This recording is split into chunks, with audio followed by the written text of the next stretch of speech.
Okay, so I cruised around camp and I took a wonderful crap. Just thought you might want to know that, but really enjoyed that one. And happened quick, happened easy, so that was kind of nice. So I'm gonna have me some cereal, but we turned the milk in the creek into yogurt, but I had another one that was frozen and sitting in the cooler. But it doesn't feel real cold, but it's never been opened up, so I'm thinking that we should be alright. Yeah, still smells good. So we're going to have a couple big old bowls of cereal here, get some juice flowing, and as you can tell, it's still fucking raining. So the intentions today is to get the inside of the tent rearranged to the cot in the new corner.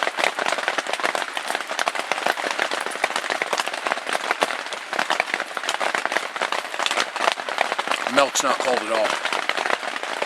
So we're going to have to do that.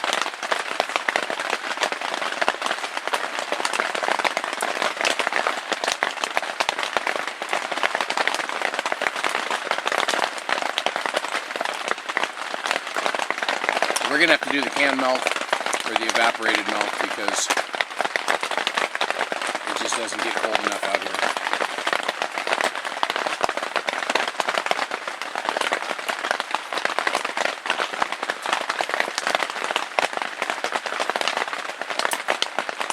And it's Wednesday, Sunday, Monday, Tuesday, Wednesday, so the milk really only lasted 5 days.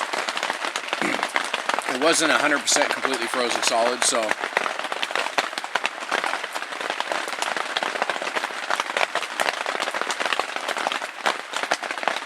hopefully next time it gets frozen. But I'm sitting here looking at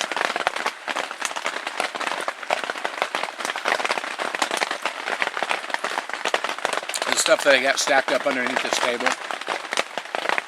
I got 4 gallons of fuel, a lantern box, which is metal, a camp oven, which is metal, and then the 2 water jugs.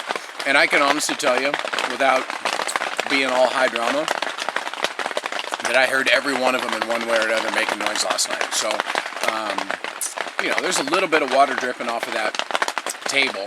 So, you know, I'm just convinced something was in here last night. And every night I hear noises. Every night I get a little scared. Every night my heart skips a beat, but in no way was there any noise. I mean, that first night when those elk crossed the creek, I knew what that was. So that didn't worry me. And I know the sound of a man walking across the creek, and that wasn't it. And this was more, you know, I mean, this was 4 legs. And not moving fast, just, you know, strolling across the creek. So, you know, that didn't bother me because I knew what it was. But last night, the noise that I heard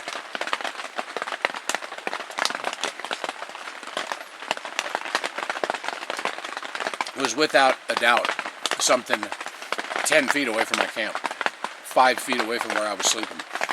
So, you know, that's a little unnerving. But as time goes by, and this, you know, carries on,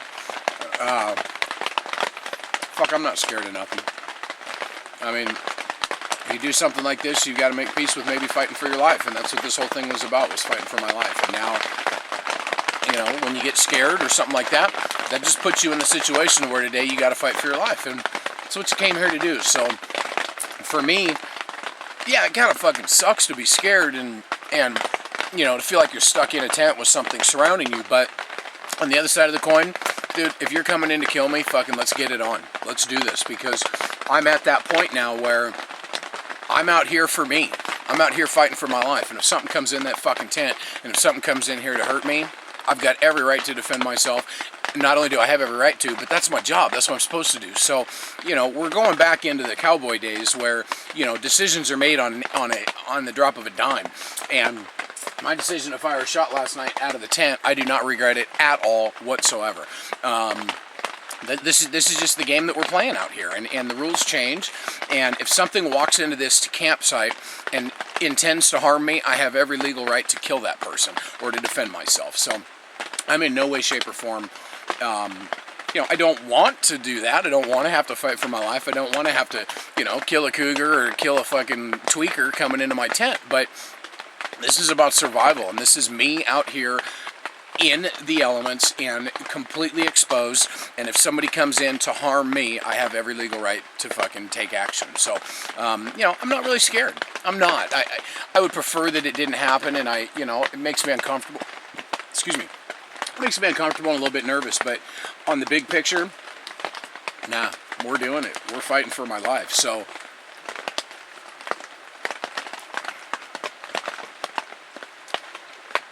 I don't give a shit what comes rolling into camp. This is about me. It's about doing what I need to do and what I want to do, and I'm out here doing it. And